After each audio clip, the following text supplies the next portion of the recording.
আসসালামু আলাইকুম সবাইকে। আজকের ভিডিওতে আমরা আমাদের এসএসসি পদার্থবিজ্ঞানের বল অধ্যায় থেকে ক, খ ও সংক্ষিপ্ত প্রশ্ন আসতে পারে এরকম সবগুলো প্রশ্ন টপিক অনুযায়ী কনসেপচুয়ালি বোঝার চেষ্টা করব। আবারও বলতেছি, আমরা সবগুলো প্রশ্ন টপিক অনুযায়ী কনসেপচুয়ালি বুঝে বুঝে পড়ার চেষ্টা করব। তুমি দেখবে যে তোমার ক, খ সংক্ষিপ্ত প্রশ্ন তো হয়ে যাচ্ছে, সাথে দেখবে যে তোমার এই অধ্যায়ের কনসেপ্টস গুলো হচ্ছে রিভিশন হয়ে যাচ্ছে, যেটা তোমাকে এমসিকিউ ও সিকিউ তে বেশ হেল্প করবে। আশা করি তোমার কাছে খুবই ইন্টারেস্টিং লাগবে এবং খুবই ভালো লাগবে। তুমি জাস্ট একটু মনোযোগ দিয়ে দেখো, তাহলে তুমি নিজে বুঝবা। তো কথা না বাড়িয়ে শুরু করে যাক। তুমি সম্পূর্ণ মনোযোগ ভাই কি বলতেছি লিখতেছি তার উপর দেওয়ার চেষ্টা করো।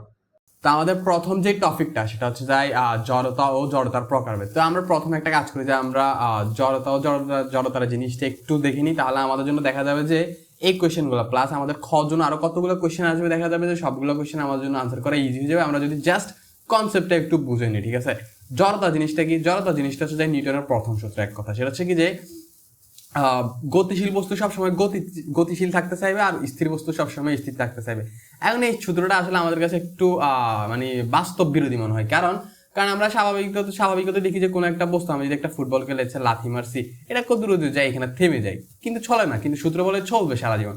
এখন হচ্ছে এটা থেমে যায় কেন? যদি সূত্র বলে চলার কথা কিন্তু থেমে যায়, কারণ হচ্ছে এখানে আমাদের যে ধরো সূত্রটা যে সারফেসে চলতেছে তার একটা ঘর্ষণ আছে, ঠিক আছে, তারপরে এখানে বাতাসে এই জন্য থেমে যায়। এখন এটার একটা বাস্তব উদাহরণ হতে পারে যে নিউটনের প্রথম সূত্রটাকে সমর্থন করতেছে, সেটা হচ্ছে এরকম যে তুমি এটা একটা মহাকাশযান যেটার নাম হচ্ছে ভয়েজার 1, ঠিক আছে, ভয়েজার 1। এটা হচ্ছে কি যে 1977 সালে, মোস্ট প্রবাবলি 1977 সালে এটা হচ্ছে যে শনি গ্রহের ওইদিকে পাঠাইছিল হচ্ছে যে শনি গ্রহের নিখুঁত ফটো আনার জন্য। কিন্তু দেখা যায় যে এরপরে এই যে মহাকাশযানটা আছে এটা হচ্ছে শনি গ্রহ পার করে এটা হচ্ছে যে তোমার ইন্টারস্টেলার স্পেসে চলে যায়। ইন্টারস্টেলার স্পেস মানে কি? সেটা হচ্ছে আমাদের একটা সৌরজগৎ আছে না, এই যে ধরো এটা আমাদের সৌরজগৎ, এই সৌরজগতের বাইরে চলে যায়। আমাদের সৌরজগতে কি আছে? যেমন আমাদের সৌরজগতের কেন্দ্রে আছে সূর্য, এরপরে আশেপাশে হচ্ছে যায় বুধ, শুক্র, পৃথিবী, এরকম গ্রহ উপগ্রহগুলো আছে, ঠিক আছে।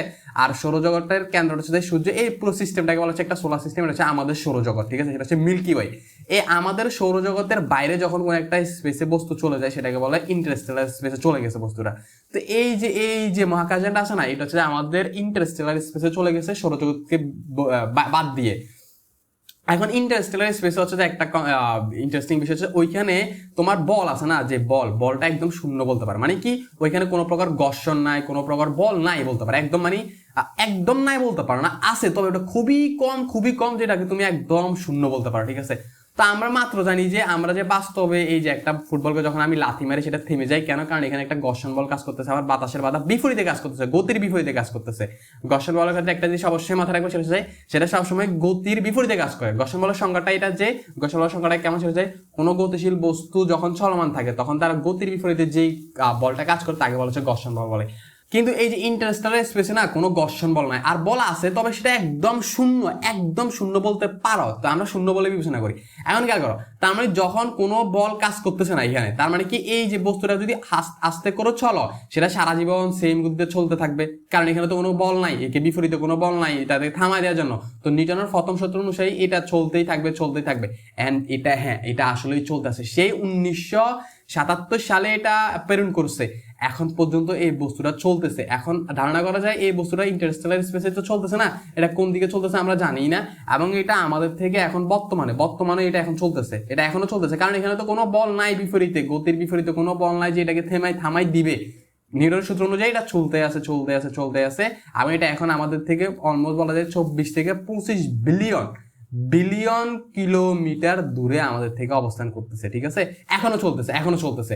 এবং ইন্টারেস্টিং ব্যাপার হচ্ছে কি জানো, যে এইখানে হচ্ছে কি যে এই যে মহাকাশযানটার গায়ে হচ্ছে কি যে বিভিন্ন জিনিস লিখে আছে। এখানে বাংলা কেন লেখা আছে? কারণ এটা ওনারা বিজ্ঞানীরা ধারণা করে যে এটা যদি কখনো আমাদের বাইরে যদি মানুষরাও এই মহাবিশ্বে যদি কোনো এলিয়েন বসবাস করে, যদি কখনো তাদের হাতে যায়, তারা যেন বুঝতে পারে যে এটা কে পাঠাইছে, এটা পাঠাইছে পৃথিবী থেকে, যেটা তারা বুঝতে পারে। এই জন্য এখানে বাংলা ভাষা, ইভেন কি বাংলা ভাষায় একটা লেখা আছে, এখানে বাংলা ভাষায় নাকি এখানে নমস্কার দিয়ে পৃথিবীর শুভ হোক বা মঙ্গল হোক এরকম কিছু লেখা আছে। তারপরে এখানে অডিও করে রেখে দেওয়া আছে যে পৃথিবীর বিভিন্ন সাউন্ড, যেমন পাখির শব্দ, সমুদ্রের শব্দ, বিভিন্ন কিছু এখানে রেকর্ড করে পাঠাচ্ছে। যদি ইনকেস যদি এলিয়েন বা এরকম কোনো মহাজাগতিক কোনো প্রাণীর কাছে যায়, তারা যেন বুঝতে পারে এটা কোথা থেকে পাঠাইছে এবং তারা যেন আমাদের সাথে কন্ট্যাক্ট করতে পারে, ঠিক আছে। ইন্টারেস্টিং বিষয়টিকে কন্ট্যাক্ট করতে পারে। তো আশা করি তোমার এখন জড়তার যে সূত্রটা, মানে নিউটনের প্রথম সূত্র আছে, প্রথম সূত্রটার একটু হলে ইনটিউশন জন্মাচ্ছে, যেটা আসলে বাস্তবে অ্যাপ্লিকেবল যখন আমাদের কোনো একটা বস্তু চলতে থাকবে তখন তার উপর যদি কোনো বল কাজ না করে, গতির বিপরীতে যদি কোনো বল কাজ না করে, তাহলে সেটা সবসময় সেম গতিশীল বস্তু গতিশীল থাকবে, আর স্থির বস্তু সবসময় স্থির পড়ে থাকবে। যদি স্থির বস্তু স্থির পড়ে থাকে, এটা মোটামুটি আমরা ইনটুইশনটা ধরতে পারি। কারণ মোটামুটি আমি একটা ফুটবল যদি কোথাও রেখে দিই, সেটা এখানে থাকে। যতক্ষণ আমি এটাকে ধাক্কা দিচ্ছি বা বাতাস আসতেছে, এটা না ততক্ষণ পর্যন্ত এখানে থাকে। কিন্তু গতিশীলটা থাকে, গতিশীলটা আমরা দেখি না, কারণ গতিশীলটা হচ্ছে যে ওই যে ঘর্ষণটা কাজ করে বা বাতাসের বাধা কাজ করে, ওই জন্য গতিশীল বস্তুটা সবসময় থেমেই যায়। কিন্তু এই যে ইন্টারস্টেলার স্পেসে চলে যাওয়ার কারণে এই মহাকাশযানটা এখনো থামতেছে না, এটা চলতে আছে। আচ্ছা, ঘর্ষণ কয় প্রকার হতে পারে? ঘর্ষণটা হচ্ছে দুই প্রকার হতে পারে, একটা হচ্ছে স্থিতি ঘর্ষণ আর একটা হচ্ছে গতি ঘর্ষণ। এখন গতি ঘর্ষণ কি? সেটা হচ্ছে গতিশীল বস্তু যে গতিশীল বস্তুর বিরুদ্ধে যে ঘর্ষণ কাজ করে, সেটা হচ্ছে গতি ঘর্ষণ। আর স্থিতি ঘর্ষণ মানে কি? স্থির বস্তু, কোন একটা বস্তু স্থির থাকা অবস্থায় তার ভিতরে যে ঘর্ষণ কাজ করে, সেটা হচ্ছে স্থির ঘর্ষণ। ঠিক আছে। আর এখানে আরেকটা কনসেপ্ট তুমি মাথায় রাখতে পারো, সেটা হচ্ছে কোনো ঘর্ষণ কাজ করে কেন।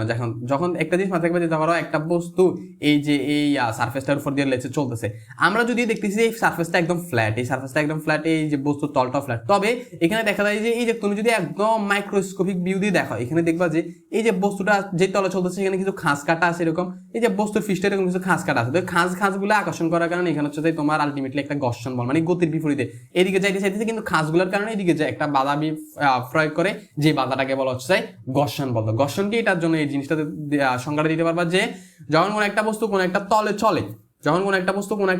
চলে, তখন তার যেই স্পর্শতল আছে, বস্তু ও তলের স্পর্শতলে এখানে খাঁজ কাটার কারণে বা ক্ষুদ্র ক্ষুদ্র খাদের কারণে যে বল অনুভব করে, তাকে হচ্ছে কি যে তোমার ঘর্ষণ বল বলে, বা ঘর্ষণ বলের উৎপত্তিটা এরকম এই কারণে। ঠিক আছে।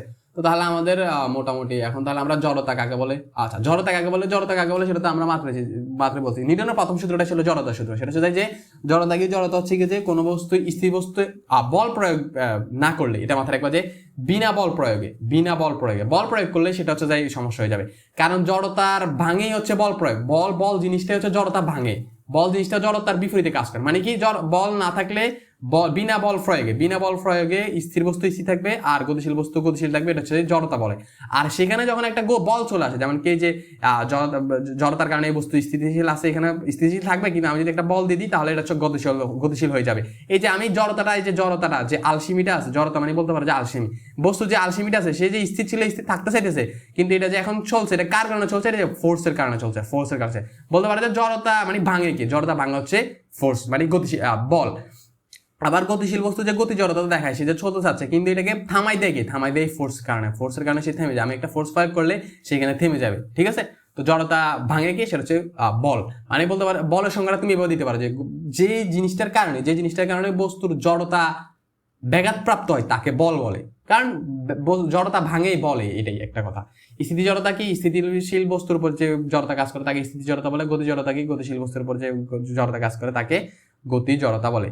আচ্ছা, তোমরা অনেক হচ্ছে আবার স্থিতি জড়তার আছে না, এটা একটু ফিল করতে পারো না, তোমাদেরকে আমি একটু বুঝাই দেখা। ধরো একটা সারফেসে একটা ইট পড়ে আছে, ফর এক্সাম্পল আছে ইট না, একটা ফুটবল পড়ে আছে।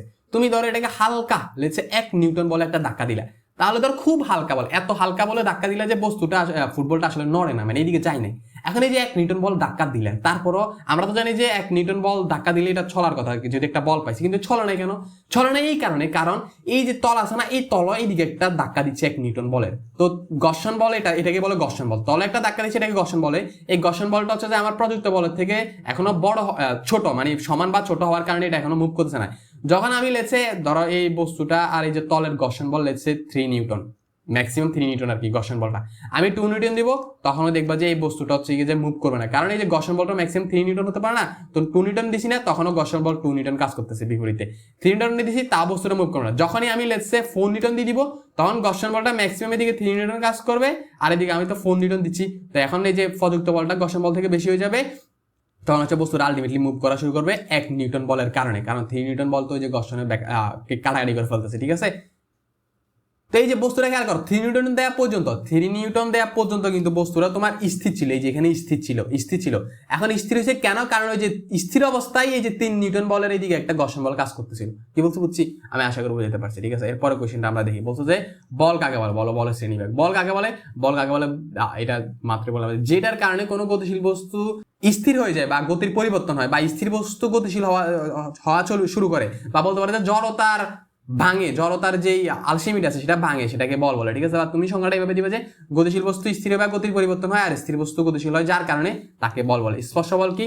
যে বল হওয়ার জন্য দুটি বস্তুর বা যাদের মধ্যে বলটা বিনিময় হবে বা হবে এফেক্ট ক্রিয়া করবে তাদের প্রত্যক্ষ স্পর্শ প্রয়োজন। যেমন কি ঘর্ষণ বল, ঘর্ষণ বলের জন্য অবশ্যই আমাকে এই যে আমাদের সারফেসটার সাথে এই যে বলের একদম ডাইরেক্ট সংযোগ হওয়াটা লাগে। আমি যদি বলটাকে একটু উপরে দিই তখন কিন্তু এটা চলতে থাকবে, তখন কিন্তু ঘর্ষণটা কাজ করবে না, ঠিক আছে। সারফেসের সাথে একদম মুভ করা লাগে, ঠিক আছে। এটাকে স্পর্শ বল বলে। আর অস্পর্শ বল কি? অস্পর্শ বল হচ্ছে কি যে তোমার প্রত্যক্ষ স্পর্শ প্রয়োজন পড়ে না। অস্পর্শ বলের সংজ্ঞা কি? যেমন লেটস সে আমাদের তড়িৎচুম্বকীয় বল, মহাকাশীয় বল। তড়িৎচুম্বকীয় বলে এখানে একটা চার্জ আছে, এখানে একটা চার্জ আছে, এরা একে অপরকে বল আকর্ষণ করে, কিন্তু এটাকে স্পর্শ করা লাগে, স্পর্শ না ছাড়া এই কাজটা করে। আর মহাকাশ বল, মহাকাশ বল মানে কি? মহাবিশ্বের যে কোনো দুটি বস্তুর মধ্যে যে বল আকর্ষণ কাজ করে, সেটা যেমন কি এখানে একটা বস্তু আছে মহাকাশে, এখানে একটা বস্তু আছে, এটা দুইজনে একে অপরকে একটা আকর্ষণ কাজ করে, একটা বলে ক্রিয়া করে আর কি, কিন্তু এটা কি স্পর্শ করতেছে না? স্পর্শ করে নাই, দূরে থাকা অবস্থায় তারা একে অপরকে বলে আকর্ষণ করতেছে, এই জন্য এটাকে অস্পর্শ বল। অর্থাৎ প্রত্যক্ষ সংস্পর্শের প্রয়োজন পড়ে না। সমবল বল কাকে বলে? সমবল হচ্ছে কি যে তোমার যদি এক বা একাধিক বস্তুর এক বা একাধিক বল প্রয়োগ করে কিন্তু বলগুলো আলটিমেটলি কাটাকাটি হয়ে যায়। আমি তোমাকে একটা এক্সাম্পল দিয়ে বুঝাই দিই। তো একটা বস্তু আছে, এটাকে একজন এদিকে লেগেছে 10 নিউটন বলে টানতেছে, আর একজন এদিকে 10 নিউটন বলে টানতেছে। এখন এই বস্তুটা কি আদৌ কোথাও মুভ করবে? বা এই বস্তুর উপর যে লব্ধি বলটা, লব্ধি বল মানে কি? যে একটা বল কাজ করতেছে, একটা বল কাজ করতেছে, এদের সমষ্টিটা খেয়াল করে, একটা বলে দিয়ে কাজ করতেছে আর একটা বলে দিয়ে কাজ করতেছে। এটাকে আমি এদিকে যেহেতু এদিকে আর এটা যেহেতু বিপরীত, এটাকে আমি মাইনাস বলতে পারি। তো +10 আর -10 যোগ করলে আলটিমেটলি কিন্তু আমি শূন্য বলবো। অর্থাৎ এটা কোনো দিকে মুভ করবে না। এটার উপর যে লব্ধি বলটা সেটা হচ্ছে কত? লব্ধি বলটা আসলে কত? শূন্য। বা তুমি আবার এই যে এই দুইটা চলমান অবস্থায় যদি একজন এদিকে বল কাজ করে তখন কিন্তু এটা এদিকে মুভ করা শুরু করে, তখন কিন্তু এটা আর লব্ধি বলটা শূন্য থাকবে না। লব্ধি বলটা এদিকে লেগেছে 10 নিউটন কাজ করে না, এই যে 10 নিউটন হয়ে যাবে, মানে এটার এটা কাটাকাটি হয়ে যাবে, এইটা 10 নিউটন কাজ করবে। কিন্তু কারণ এটাকে বিপরীতে, এটার বিপরীতে যদি আমি এখন এটাকে একটা 10 নিউটন বল এদিকে দিয়ে দিই তখন আবার দেখবে যে বস্তুটা কোনো দিকে যাবে না, এখানে অবস্থিত থাকবে। কারণ এই যে 10 নিউটনটাকে এই 10 নিউটন আবার কাটাকাটি করে ফেলতেছে, এটাকে এটা কাটাকাটি ফেলতেছে। আলটিমেটলি জিনিসটা কি? এই জিনিসটা লব্ধি বলটাকে, এই বস্তুর উপর লব্ধি বলটা কি? সেটা হচ্ছে শূন্য। এই বলটাকে কি? বলটাকে আমি বলবো সাম্য বল। এই সবগুলা বলের সমন্বয়ে যে বলটা তৈরি হয়েছে সেটা হচ্ছে সাম্য বল। মানে কি? এখানে একটা সাম্যাবস্থা ক্রিয়েট হয়েছে, এটা এটাকে ব্যালেন্স করতেছে, এটা এটাকে ব্যালেন্স করতেছে, আলটিমেটলি জিনিসটা কোথাও মুভ করতেছে না, এটাকে সাম্য বল কাজ করতেছে, সাম্য বল বলবো, ঠিক আছে। অর্থাৎ তুমি বলবা কি যে এক বা একাধিক বল প্রয়োগের কারণে যদি বস্তুর লব্ধি বল শূন্য হয় তাকে সাম্য বল বলে, ঠিক আছে। আর অসাম্য বল মানে কি? এক বা একাধিক বলের প্রয়োগে যদি বস্তুর লব্ধি বল শূন্য না হয় একটা বল থাকে, যেমন কি আমি যদি এটা না কাজ করতো তখন বস্তুর এদিকে মুভ করা শুরু করতো না, যে 10 নিউটন বলের কারণে এই যে কি লব্ধিটা শূন্য হয় না, লব্ধিটা 10। আর তাছাড়া তুমি যদি এই যে একটা বস্তুকে এদিকে 10 টানো, এদিকে যদি 20 টানো, তখন দেখবা যে এই বস্তুটা এদিকে মুভ করা শুরু করবে, কারণ এইদিকে বেশি বলে টানতেছে। এই জন্য এখানে কি মানে এই যে এই বল আর এই বলের লব্ধি কত হবে? এখানে 10 নিউটন কাজ করতেছে, কারণ এটা ধরো মাইনাস এদিকে আর এদিকে বিপরীত দিকে প্লাস দিচ্ছি, তো 20 - 10 আলটিমেটলি একটা 10 নিউটন কাজ করতেছে না। অর্থাৎ কি লব্ধি বলটা কি? লব্ধি বলটা শূন্য নয়, অশূন্য, তখন একটা বল কাজ করে, সেটাকে বলে অসাম্য বল। অর্থাৎ বলতে পারো যে এক কথায় যে যখন এক বা একাধিক বল প্রয়োগের বলের লব্ধি, মানে এক বা একাধিক বল যখন কোনো একটা বস্তুর উপর বা কিছুর উপর প্রয়োগ হয় তখন সেখানে যদি যে লব্ধি বলটা আছে সেই লব্ধিটা বলটা যদি অশূন্য হয় তখন সেখানে যে বলটা ক্রিয়েট হয় তাকে বলা হচ্ছে অসাম্য বল, ঠিক আছে। এবার আমাদের কোশ্চেন হচ্ছে ধাক্কা কাকে বলে? আচ্ছা, ধাক্কা এই জিনিসটা তোমার কাছে একটু কনফিউজ লাগতে পারে। এই ধাক্কাটাকে আসলে আলটিমেটলি বলা হচ্ছে থ্রাস্ট বলে, এটা ইংলিশ শব্দটা হচ্ছে থার্স্ট আর কি, থ্রাস্ট ফোর্স, ঠিক আছে। এটা সাধারণত নিউটনের তৃতীয় সূত্র, এটাকে দুইভাবে চিন্তা করা যায় আসলে, দুইভাবে, ঠিক আছে। একটা হচ্ছে কি যে আমাদের নিউটনের তৃতীয় সূত্র অনুসারে, নিউটনের তৃতীয় সূত্র অনুসারে কি আমি যখন কোনো একটা বস্তুকে একটা ধাক্কা দিই, এই যে এটাকে একটা এফ ফোর্স দিলাম, এটাকে প্রযুক্ত বল বা ক্রিয়া বল বলে, এবং এর বিপরীতে আমি হচ্ছে একটা বল পাই, সেটা হচ্ছে যাই প্রতিক্রিয়া বল বলে, ঠিক আছে। প্রযুক্ত বলের বিপরীতে সবসময় একটা প্রতিক্রিয়া বল কাজ করে, যেটাকে হচ্ছে যাই থ্রাস্ট ফোর্স বলে। এটা মাথায় রাখে, এটাকে থ্রাস্ট ফোর্স বা প্রতিক্রিয়া বল বলে, ঠিক আছে। আবার অন্যভাবে চিন্তা করা যায়, সেটা হচ্ছে এরকম যে ধরো আমি যে একটা পুকুরে ধরো এখানে কতগুলো পানি আছে, লেটস সে কতগুলো পানি আছে, এখন এই পানিগুলোর কারণে দেখবে যে এখানে যদি একটা তুমি দাঁড়ায় থাকো, ফর এক্সাম্পল তুমি এখানে দাঁড়ায় আসো, এখন তুমি এখানে দাঁড়ায়, এখানে তোমার উপরে কতগুলো পানি ভিতরে, তুমি পানির ভিতরে আর কি, পানির ভিতরে ডুব দিয়ে এখানে আসো, এখন উপর থেকে একটা প্রযুক্ত ছাপ কাজ করবে না, তোমার উপরে একটা ছাপ থাকবে না, এই সবগুলো পানি তোমার উপরে একটা ছাপ দিবে না? হ্যাঁ, একটা ছাপ দিবে, তাই না? তো এই ছাপের কারণে তোমার উপর কিন্তু একটা বল কাজ করবে, ঠিক আছে, তোমার একটা উপর একটা বল কাজ করবে, বা ছাপ বলতে পারো, তুমি একটা বল বলতে পারো, তোমার এখানে একটা বল কাজ করবে না? তো এই যে চাপের কারণে এই বলটার উদ্ভব হয় আসলে, ঠিক আছে। তো এইখান থেকে একটা সংজ্ঞা দাঁড় করানো যায়, সেটা যে ধাক্কা কাকে বলে? ধাক্কা বলা হচ্ছে যাই প্রযুক্ত চাপের কারণে যে বল ক্রিয়েট হয়, যে প্রযুক্ত চাপের কারণে যে বলটা ক্রিয়েট হয়েছে তাকে হচ্ছে কিন্তু তোমার থ্রাস্ট বা ধাক্কা বল বলা আর কি, ধাক্কা বল বলা। বা অন্যভাবে বলা যায় যে তোমার নিউটনের দ্বিতীয় সূত্র অনুসারে কোনো বস্তুর উপর কোনো একটা প্রযুক্ত ক্রিয়া বলের কারণে যে প্রতিক্রিয়া বল পাওয়া যায় তাকে হচ্ছে ধাক্কা বা থ্রাস্ট বলে। আমি আশা করি বুঝতে পারছি, ঠিক আছে। এরপর হচ্ছে যে মৌলিক বল সমূহ, ঠিক আছে, আমাদের টপিকটা হচ্ছে মৌলিক বল সমূহ। তো মৌলিক বল সমূহ বোঝানোর জন্য তোমাকে আমি হচ্ছে একটা জিনিস বুঝে আগে, ঠিক আছে। মৌলিক বল মানে কি? মৌলিক বল হচ্ছে আমরা পৃথিবীতে অনেক ধরনের বল দেখি, ঠিক আছে। এই যে কেউ কাউকে ধাক্কা মারতেছে, তুমি একটা মাতুল দিয়ে একটা জিনিস ভেঙে ফেলতেছো বা ফেরাককে ঢুকে ফেলতেছো, গাড়িকে ধাক্কা দিচ্ছে, বিভিন্ন ধরনের অসংখ্য রকমের বল দেখি আমি। আবার সমুদ্রের জোয়ার ভাটার একটা ফানির বল দেখি, প্রবাহী বল দেখি, অসংখ্য, পৃথিবীতে অসংখ্য ধরনের বল আছে। কিন্তু আলটিমেটলি তুমি যদি সবগুলো বলকে বিশ্লেষণ করো তাহলে দেখবা যে একদম মৌলিকভাবে ভিতরে আসলে দেখবা যে এগুলা 4টা বল। মৌলিক বলগুলো 4টা, মানে সবগুলো বল অন্যান্য 4টা বলের প্রুফ। মানে এই যে একটা ধর তুমি একটা একজনকে ঘুষি দিলা, এই যে ঘুষি দিলা এখানে, ঠিক আছে, একটা ঘুষি বল কাজ করতেছে। কিন্তু এইটাকে তুমি যদি একদম পরমাণু স্তরে বিশ্লেষণ করো তাহলে দেখবে যে এখানে আসলে তড়িৎ চুম্বকীয় বলটা কাজ করতেছে। অর্থাৎ এরকম এই যে বিভিন্ন পৃথিবীতে অসংখ্য বল আমরা দেখি না, সবগুলো বল আসলে 4টা বলের সমন্বয়ে সৃষ্টি হয়েছে। সেই 4টা বল হচ্ছে যায় মৌলিক বল, ঠিক আছে। অর্থাৎ মৌলিক বল কি? যে বলগুলো একদম আলটিমেট মৌলিক, এগুলো অন্য কোথাও থেকে সৃষ্টি হয় না। এই মৌলিক বলগুলো হচ্ছে এরকম যে মানে অন্য কোনো বল থেকে সৃষ্টি হয় নাই। মানে পৃথিবীতে ইউনিক 4টা ধরনের বল আছে, তাকে বলা হচ্ছে মৌলিক বল, ঠিক আছে। অন্য কোনো বলের প্রুফ নয় এগুলা, তাদেরকে বলা হচ্ছে মৌলিক বল। আর উল্টা বলতে পারো যে পৃথিবীতে যত বল আছে সবগুলাই মৌলিক বলের সমন্বয়ে সৃষ্ট। সেই মৌলিক বলগুলো কি কি? সেগুলো হচ্ছে যায় মহাকাশ বল, তড়িৎ চুম্বকীয় বল, দুর্বল নিউক্লিয় বল, সবল নিউক্লিয় বল। আমি তোমাকে এগুলোর জন্য একটা চার্ট দেখাই, ঠিক আছে। চার্টটা দেখলে তোমার ইনফরমেশন গুলো মনে রাখা প্রয়োজন। আমি তোমাকে চার্টটা ফটোটা আনি, ঠিক আছে, ওয়েট করে একটু অপেক্ষা করো। তুমি হচ্ছে এই চার্টটা দেখো, এই চার্টটা মৌলিক বল কয়টা? মৌলিক বল হচ্ছে 4টা, মহাকাশ বল, দুর্বল নিউক্লিয় বল, তড়িৎ চুম্বকীয় বল, সবল নিউক্লিয় বল। এখন তোমাকে এগুলো সংজ্ঞা বলতে পারে, ঠিক আছে। সংজ্ঞা তুমি এই চার্টটা যদি একটু স্মরণে রাখার চেষ্টা করো তাহলে তুমি দিতে পারবা। মহাকাশ বল কি? মহাকাশ বল কাকে বলে? সেটা মহাবিশ্বের যে কোনো দুটি বস্তু এক অপরকে যে বল আকর্ষণ করে তাকে মহাকাশ বল বলে। প্রথম সংজ্ঞা এটাই, মহাকাশ বলের সংজ্ঞাটা এটা। আর মহাকাশ বলের একটা স্পেশাল টাইপ হচ্ছে কি যে মধ্যাকর্ষণ বল, ঠিক আছে। মধ্যাকর্ষণ বল যখন পৃথিবী, আমার খেয়াল করো, এই যে একটা পুরো মহাবিশ্বের যে কোনো দুটি বস্তু এক অপরকে যে বল আকর্ষণ করবে তাকে মহাকাশ বল বলে। কিন্তু এই মহাবিশ্বের ভিতরে তো একটা পৃথিবী আছে, তাই না? যখন পৃথিবীর সাপেক্ষে কোনো একটা জিনিসের বস্তুর আমরা বল চিন্তা করবো তখন সেটাকে মধ্যাকর্ষণ বল বলে। মানে কি? মহাবিশ্বের ভিতরে যে কোনো দুটি বস্তুর আকর্ষণ হচ্ছে মহাকাশ বল। তবে যখন সেই দুইটা বস্তুর ভিতরে একটা বস্তু পৃথিবী হয় তখন সেটাকে মধ্যাকর্ষণ বল বলে। মধ্যাকর্ষণ বল, ঠিক আছে, এটা মাথায় রাখবা। অর্থাৎ মধ্যাকর্ষণ বলের সংজ্ঞাটা কিভাবে দিবা? মধ্যাকর্ষণ বল বা অভিকর্ষ বল বলে, ঠিক আছে। মধ্যাকর্ষণ বলের সংজ্ঞাটা এরকম যে পৃথিবী ও যে কোনো একটি বস্তু, পৃথিবী ও কোনো বস্তুর যে আকর্ষণ বল তাকে হচ্ছে মধ্যাকর্ষণ বল বা বহিঃকর্ষ বল বলে, ঠিক আছে। মহাকাশ বলের অসীম পাল্লা, অসীম, এটা মাথায় রাখতে পারো। আর আপেক্ষিক তীব্রতা 1, মানে মহাকাশ বলের তুলনায় আর কি, এটা বলতে মাথায় রাখবা। মানে মহাকাশ বলের তুলনায় মহাকাশ বল 1 গুণ। আর এই যে অন্যটার দিকে তাকালে দেখবা মহাকাশ বলটা সাধারণত খুবই দুর্বল হয়, অন্যদিকে দুর্বল নিউক্লিয় বলটা মোটামুটি একটু শক্তিশালী। সেটা দেখো, সেটা হচ্ছে যাই মহাকাশ বলের তুলনায় 10⁻30 গুণ, কি বলতে বুঝছি। আর এই যে তড়িৎ চুম্বকীয় বলটা মহাকাশ বলের তুলনায় 10⁻36 গুণ। সবল নিউক্লিয় বলটা মহাকাশ বলের তুলনায় 10⁻41 গুণ। মানে সবচেয়ে শক্তিশালী বলকে সবল নিউক্লিয় বল। এই 4টা টাইপ তুমি মাথায় রাখবা, তাদের পাল্লা মাথায় রাখবা, কার্যকারিতাটা মাথায় রাখবা, অনেক কাজে দিবে, ঠিক আছে। দুর্বল নিউক্লিয় বল কি? দুর্বল নিউক্লিয় বল হচ্ছে তেজস্ক্রিয় নিউক্লিয়াসের থেকে বিটা রশ্মি বা ইলেকট্রন নিঃসরণ। এটা আসলে তুমি কাজ করে কোথায় জানো? আমাদের পরমাণুর যে নিউক্লিয়াস আছে না, ওই নিউক্লিয়াস হচ্ছে যে বিভিন্ন প্রোটন ও নিউট্রনের পাশাপাশি আরো অনেক কণা আছে, কিন্তু এটা মাথায় রাখবা। আমরা সাধারণত প্রোটন ও নিউট্রন শিখি নিউক্লিয়াসে থাকে আর বাইরে ইলেকট্রন ঘুরতে থাকে। তবে প্রোটন ও নিউট্রন ছাড়া ওই নিউক্লিয়াসের ভিতরে আরো অনেক ধরনের কণা কাজ করে। এই কণাগুলোর মধ্যে যে বলটা কাজ করে তাকে বলে দুর্বল নিউক্লিয় বল বলে। এই দুর্বল নিউক্লিয় বলের কারণে হচ্ছে আমাদের যে বিটা রশ্মি নিঃসরণ হয়, তারপরে মানে যে তেজস্ক্রিয়তা যে দেখায় এই দুর্বল নিউক্লিয় বলের কারণেই দেখায়। এই জন্য এই তথ্যটা এখানে দেওয়া আছে, ঠিক আছে। এরপরে তোমার তড়িৎ চুম্বকীয় বল কি? তড়িৎ চুম্বকীয় বল হচ্ছে পরমাণুর ভিতরে যে প্রোটন ও নিউট্রন আছে না, মাত্র যেগুলো যে নিউক্লিয়াসের ভিতরে প্রোটন ও নিউট্রন আছে না, প্রোটন ও নিউট্রনের ভিতরে যে বলটা কাজ করে তাকে হচ্ছে তড়িৎ চুম্বকীয় বল কাজ করে। এটা তুমি অনুভব একটু সেন্স করতে পারো। দেখো, আমরা জানি যে একটা নিউক্লিয়াস আছে, ধর এটা একটা নিউক্লিয়াস, আর এর বাইরে কক্ষ আছে যেখানে ইলেকট্রন থাকে যে কোনো পরমাণু, ঠিক আছে। এখন এই প্রোটনের ভিতরে খেয়াল করি কতগুলো নিউক্লিয়াসের ভিতরে কি থাকে?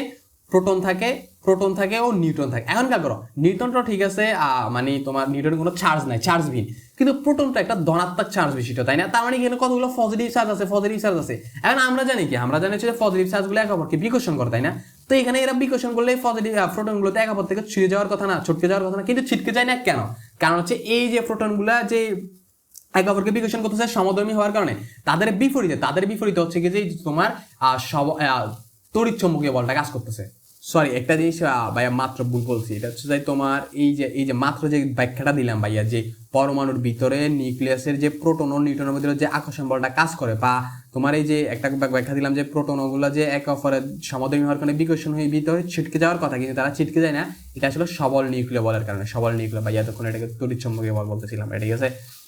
এটা হচ্ছে সবল নিউক্লিয় বল, ঠিক আছে। সবল নিউক্লিয় বলের কারণে মানে সবল নিউক্লিয় বলের কারণে পরমাণু নিউক্লিয়াস গঠন হয়, কারণ ওই যে নিউক্লিয়াসের ভিতরে যে প্রোটনগুলো আছে, প্রোটন ও নিউট্রনরা পরস্পরের সাথে কি বলের মাধ্যমে আবদ্ধ থাকে, সেটা হচ্ছে সবল নিউক্লিয় বলের মাধ্যমে। তুমি সংজ্ঞাটা এভাবে দিবা যে পরমাণুর ভিতরে যে প্রোটন ও নিউট্রন একে অপরের ভিতরে যে বলটা কাজ করে তাকে সবল নিউক্লিয় বল বলে। এই কারণে হচ্ছে নিউক্লিয়াসটা গঠিত হয়, কারণ না হলে এই যে প্রোটনগুলো একে অপর থেকে ছিটকে যেত, কারণ এরা বিপরীতধর্মী, ঠিক আছে। আর অন্যদিকে সবল নিউক্লিয় বলটা তড়িৎচুম্বকীয় বলটা কি? তড়িৎচুম্বকীয় বলটা হচ্ছে এই যে এরকম যে দুটি চার্জিত বস্তুর ভিতরে যে দুটি চার্জিত বস্তুর ভিতরে যে আকর্ষণ বলটা কাজ করে বা বিকর্ষণ বলটা কাজ করে তাকে হচ্ছে তড়িৎচুম্বকীয় বল বলে। যেমন তোমার এখানে কতটুকু লেটস সে পজিটিভ চার্জ আছে আর এখানে কতগুলো পজিটিভ চার্জ আছে, এটা একে অপরকে একটা বিকর্ষণ করবে না, এখানে যেহেতু পজিটিভ দুইটা, এই যে বলটা এটাকে তড়িৎচুম্বকীয় বল, ঠিক আছে। তড়িৎচুম্বকীয় বল মানে কি? দুটি বস্তুর তাদের আদানের কারণে এই যে চার্জের কারণে যে বল গঠন করে বা ক্রিয়া করে তাকে তড়িৎচুম্বকীয় বল বলে। সংখ্যাটা আশা করি তুমি দিতে পারবা, যেটা বুঝলে আমি আশা করি বুঝতে পারছি, ঠিক আছে। তাহলে আমরা যদি একবার রিক্যাপ করি তাহলে মেবি ভালো হয়। মহাকর্ষ বল মানে কি? মহাবিশ্বের যে কোনো দুটি বস্তুর ভিতরে। দুর্বল নিউক্লিয় বল মানে কি? ওই যে নিউক্লিয়াসের ভিতরের যে বিভিন্ন কণা আছে, এই যে সবল নিউক্লিয় বলটা হচ্ছে তড়িৎচুম্বকীয় বলটা হচ্ছে সবল নিউক্লিয় বলটা হচ্ছে শুধু প্রোটন আর নিউট্রনের ভিতরে, ঠিক আছে। আর দুর্বল নিউক্লিয় বলটা হচ্ছে সবগুলোর ভিতরে, ঠিক আছে। এটা মাথায় রাখবা। দুর্বল নিউক্লিয় বল মানে কি? নিউক্লিয়াসের ভিতরে যে বিভিন্ন কণার ভিতরে যে বলটা কাজ করে তাকে দুর্বল নিউক্লিয় বল বলে। সবল নিউক্লিয় বল কি? নিউক্লিয়াসের ভিতরে যে প্রোটন ও নিউট্রনের মধ্যে বলটা কাজ করে তাকে সবল নিউক্লিয় বল বলে। আর তড়িৎচুম্বকীয় বল মানে কি? এই যে চার্জের মধ্যে দুটি বস্তুর ভিতরে চার্জের কারণে যে বলটা কাজ করে তাকে তড়িৎচুম্বকীয় বল বলে। আচ্ছা, এখানে তোমাকে ভাইয়া এই যে একটা যে এক্সাম্পল বা একটা যে সংজ্ঞা দিলাম যে মৌলিক বল কি, সেটা হচ্ছে যে বলগুলো অন্য কোনো বল থেকে সৃষ্ট নয় বা অন্য কোনো বলের রূপ নয়, বরং এই বলগুলো একদম মৌলিক, ইউনিক, তাদেরকে মৌলিক বল বলে। বরং বলতে পারো যে এই বলগুলো থেকে অন্যান্য সকল বল সৃষ্ট, পৃথিবীর সকল বল এই বলগুলো থেকে সৃষ্ট, এই 4টা বল থেকে। এটার এক্সাম্পল আমি তোমাকে দিই, একটু দেখো। ধরো আমি তোমাকে একটা ঘুষি দিলাম, লেটসে এটা আমার হাত, তোমাকে আমি একটা ঘুষি দিলাম, লেটসে তোমার তোমার সিনার ভিতরে একটা ঘুষি দিলাম। এই যে একটা বল, এই বলটা কিসের কারণে তৈরি হয় জানো? এই বলটা হচ্ছে তড়িৎচুম্বকীয় বলের কারণে সৃষ্টি হয়, তড়িৎচুম্বকীয় বলের কারণে। আলটিমেটলি এটা তড়িৎচুম্বকীয় বল, ঠিক আছে। কেভাবে আমি তোমাকে বুঝে বলি। তোমার এই যে সিনা আছে না, সিনা তুমি তো অনেকগুলো পরমাণু দিয়ে গঠিত, লক্ষ কোটি ট্রিলিয়ন পরমাণু দিয়ে গঠিত। তোমার পরমাণুগুলোতে অবশ্যই সবগুলো পরমাণুতে কি থাকে? বাইরে ইলেকট্রন থাকে না। তো তুমি এই যে তোমার এখানে বলতে পারো যে একটা ইলেকট্রন মেঘ আছে, কোটি কোটি পরমাণুর কোটি কোটি ইলেকট্রনের একটা মেঘ আছে, এখানে বলতে পারো যে ধরো তোমার বাহুর ছিদ্রটা এখানে একটা যে ইলেকট্রন আছে, এখানে কত প্রচুর ইলেকট্রন। সিমিলারলি আমার দেহটা তো পরমাণু দিয়ে গঠিত, তো আমার দেহটা তো এরকম কতগুলো ইলেকট্রন আছে। যখন আমার এই যে আমি তোমাকে একটা ধাক্কা দিতে আসছি, মানে ঘুষি দিতে আসছি, তখন এই যে আমার এই যে ইলেকট্রনগুলো তোমার ইলেকট্রনগুলো কাছাকাছি আসতেছে না, তখন এটা হচ্ছে একটা আমরা মাত্র শিখছি আমরা যে তড়িৎচুম্বকীয় বল শিখলাম যে কতগুলো চার্জের কারণে যে বলটা ক্রিয়েট হয় তাকে তড়িৎচুম্বকীয় বল বলে। যখন এই যে একটা কতগুলো চার্জ আর কতগুলো চার্জের কাছাকাছি আসবে, এখানে একটা বিকর্ষণ বল কাজ করবে না, এটা হচ্ছে বিকর্ষণ টাইপের তড়িৎচুম্বকীয় বল লাগে। এই বিকর্ষণের কারণ হচ্ছে যারা একে অপরকে দূর ঠেলে দিতে চাইবে না, এই বিকর্ষণ বলের কারণে এখানে একটা তড়িৎচুম্বকীয় বল উদ্ভব হয়। সেই তড়িৎচুম্বকীয় বলটাই আসলে তোমার সিনের উপর কাজ করে, যেটার জন্য তুমি ব্যথা পাও। আসলে আলটিমেট এখানে আসলে ঘুষি মারতেছি মানে কি? আমি তড়িৎচুম্বকীয় বল আসলে আমি নিজে ক্রিয়েট করতেছি বলতে পারো, ঠিক আছে। আর এখানে আরেকটা জিনিস হচ্ছে যে এই তড়িৎচুম্বকীয় বলার কারণে আসলে কিন্তু খেয়াল করো, আমার যে সিনা আছে না, তোমার সিনা আর আমার হাতটা কিন্তু একে অপরকে আসলে স্পর্শ করতে পারবে না।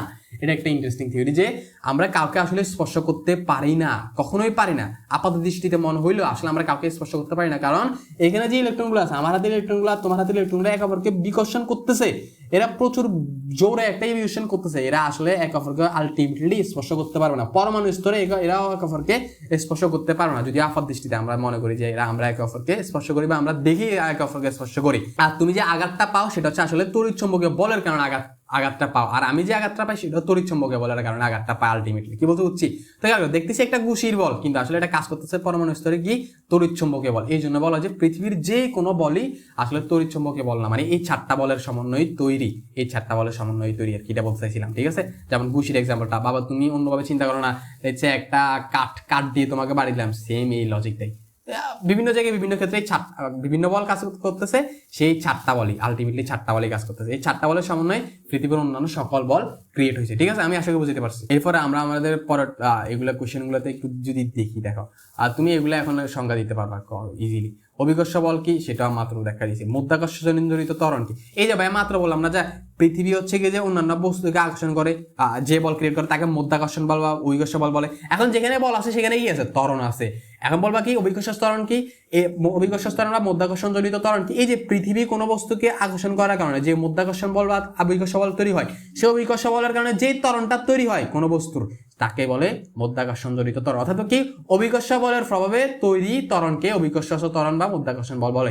আর ওজন কি, ওজন হচ্ছে যাই মাধ্যাকর্ষণ বলের প্রভাবে এই যে কোনো বস্তুকে যে ত্বরণে টানতেছে না, এই ত্বরণের কারণে যে বলটার কারণে এটা ক্রিয়েট হয়েছে সেটাকে তো অভিকর্ষ বল বলে না। এই যে অভিকর্ষ বলটাকে অন্য নাম হচ্ছে যে ওজন। এক কথা এটাই, আসলে আর কিছু না। অর্থাৎ বলতে পারে যে পৃথিবী তোমার অন্য কোনো বস্তুকে যে বল আকর্ষণ করে তাকে অভিকর্ষ বল বলে, ওজন বলে, মাধ্যাকর্ষণ বলে, সবকিছু বলে একই কথা। সেই মাধ্যাকর্ষণ বলের কারণে এই যে অভিকর্ষ ত্বরণটা সৃষ্টি হয়, আর সেই অভিকর্ষ ত্বরণের কারণে বলতে পারো যে ওজনটা ক্রিয়েট হয়। কারণ সেই অভিকর্ষ ত্বরণ জি এর সাথে আমরা যখন এম গুণ করি তখন সেখানে আমরা ওয়েট বা ওজনটা পাই, ঠিক আছে, যেটা আসলে আলটিমেটলি অভিকর্ষ বল বলো, ওজন বলো, মাধ্যাকর্ষণ বল সেম। অর্থাৎ ওজন কাকে বলে, পৃথিবী কোনো বস্তুর উপর যে বল ক্রিয়েট করে বা যে বল আকর্ষণ করে সেই বলের কারণে সেই বলটাকে বলে ওজন বলে, আর কিছু না। সেই বলের ওটাকে ওজন বলে, ওজনের কারণে হচ্ছে যে মাধ্যাকর্ষণ ত্বরণটা সৃষ্টি হয়। ভরবেগ ও নিউটনের গতিসূত্র কি, ক্রিয়া বল কাকে বলে, কোনো বস্তুর উপর প্রযুক্ত বলকে ক্রিয়া বল বলে। আর যে কোনো ক্রিয়া বলের একটা প্রতিক্রিয়া বল আছে, সেই বলটাকে প্রতিক্রিয়া বল। অর্থাৎ কোনো বস্তুর উপর প্রযুক্ত বল দিছি সেটাকে ক্রিয়া বল বলে, সেই বলের বিপরীতে একটা বস্তু বল পাইছি সেটাকে প্রতিক্রিয়া বল বলে। ক্রিয়া প্রতিক্রিয়া সবসময় দুইটি ডিফারেন্ট বস্তুর উপর ক্রিয়া করে, এটা মাথায় রাখতে পারে। একটা ইন্টারেস্টিং সেটা হচ্ছে যে ধর আমি একটা দেয়াল আছে, এই দেয়ালটাকে আমি একটা ধাক্কা দিলাম, ঘুষি দিলাম, এই দেয়ালটাকে আমি এফ বলে ঘুষি দিলাম, সে আমাকে একটা বিপরীত প্রতিক্রিয়া বল দিবে, এটা হচ্ছে ক্রিয়া বল। একটা প্রতিক্রিয়া বল দিবে দেয়ালটা আমাকে, সেটা হচ্ছে এই যে এফ 1 বলো। এই এফটা কাজ করতেছে কার উপরে, ক্রিয়া বলটা কাজ করতেছে দেয়ালের উপরে, আর প্রতিক্রিয়া বলটা কাজ করতেছে কার উপরে, আমার হাতের উপরে। ভরবেগ কাকে বলে, বড় বেগের গুণফলকে ভরবেগ বলে, বড় বেগের গুণফলকে ভরবেগ বলে। বলের ঘাত কাকে বলে, বল যতক্ষণ ধরে ক্রিয়া করছে তার সময়ের গুণফলকে বলের ঘাত বলে, ঠিক আছে। বল ও বলের ক্রিয়াকালের সময়ের গুণফলকে বলের ঘাত বলে। ঘর্ষণ টপিক 6, ঘর্ষণ কাকে বলে বলছি এগুলা। ঘর্ষণ কাকে বলে, সেটা হচ্ছে কোনো বস্তু যখন কোনো একটা তলের উপর চলমান হয় তখন তাদের খাস কাটার কারণে, মানে খুবই ক্ষুদ্র ক্ষুদ্র খাস কাটার কারণে যে বলটা ক্রিয়েট হয়, বা গতির বিরুদ্ধে যে বলটা ক্রিয়েট হয় তাকে ঘর্ষণ বল বলে, ঠিক আছে। গতির বিরুদ্ধে যে বলটা ক্রিয়েট হয়, চলমান বস্তুর মানে বস্তু যখন চলমান হয় তখন তার গতির বিরুদ্ধে যে একটা বল থাকে তাকে বলে ঘর্ষণ বল। সেটা কেন ক্রিয়েট হয়, সেটা ক্রিয়েট হচ্ছে যে পরমাণু স্তরে এরা খাস কাটা থাকে বা এরকম একটা কাহিনী আর কি। ঘর্ষণ বল কাকে বলে, সেম কথা। স্থিতি ঘর্ষণ, গতি ঘর্ষণ, আবর্ত ঘর্ষণ সব তো দেখাইলাম, ঠিক আছে মনে হয়। আচ্ছা না, স্থিতি ঘর্ষণ, গতি ঘর্ষণ দেখাইলাম, আবর্ত ঘর্ষণ বা পিছলানো ঘর্ষণ এগুলো দেখাই নাই। আচ্ছা তোমাকে মনে হয় প্রথমে ভাইয়া এই যে ঘর্ষণের কতগুলো টাইপস আছে, আবর্ত ঘর্ষণ, প্রবাহী ঘর্ষণ, এরকম কতগুলো ঘর্ষণের টাইপস আছে। আমি তোমাকে শুধু 2টা ঘর্ষণের কথা বলছি। এই যে এখানে যে বললাম ঘর্ষণের কথা, তোমাকে আমি মনে হয় 2টা ঘর্ষণের কথা বলছি শুধু, ঠিক আছে। আর নিচে কোথাও মনে হয় দেখাইছিলাম তো, না সরি, ওটা জড়তা দেখাইছি না, ঘর্ষণ দেখাইনি, ওটা জড়তা দেখাইছিলাম, ঠিক আছে। ওকে, ঘর্ষণ কোথায় ছিলাম, ঘর্ষণ। আচ্ছা স্থিতি ঘর্ষণ কি, বস্তু যখন স্থিতি অবস্থায় থাকে তখন এখানে যে বলটা কাজ করে তাকে স্থিতি ঘর্ষণ বলে। এটা ইন ডিটেইলসে বুঝেছিলাম। গতি ঘর্ষণ কি, গতিশীল অবস্থায় যে ঘর্ষণটা কাজ করে তাকে গতি ঘর্ষণ বলে। আবর্ত ঘর্ষণটা কি, আবর্ত ঘর্ষণ হচ্ছে কোনো একটা তলের উপর যদি কোনো একটা বস্তু ঘুরতে যায়, যেমন একটা চাকায় কি হবে যাবে, ঘুরতে যাবে না, ঘুরতে যাওয়ার কারণে যে ঘর্ষণটা কাজ করে তাকে আবর্ত ঘর্ষণ বা পিছলানো ঘর্ষণ বলে।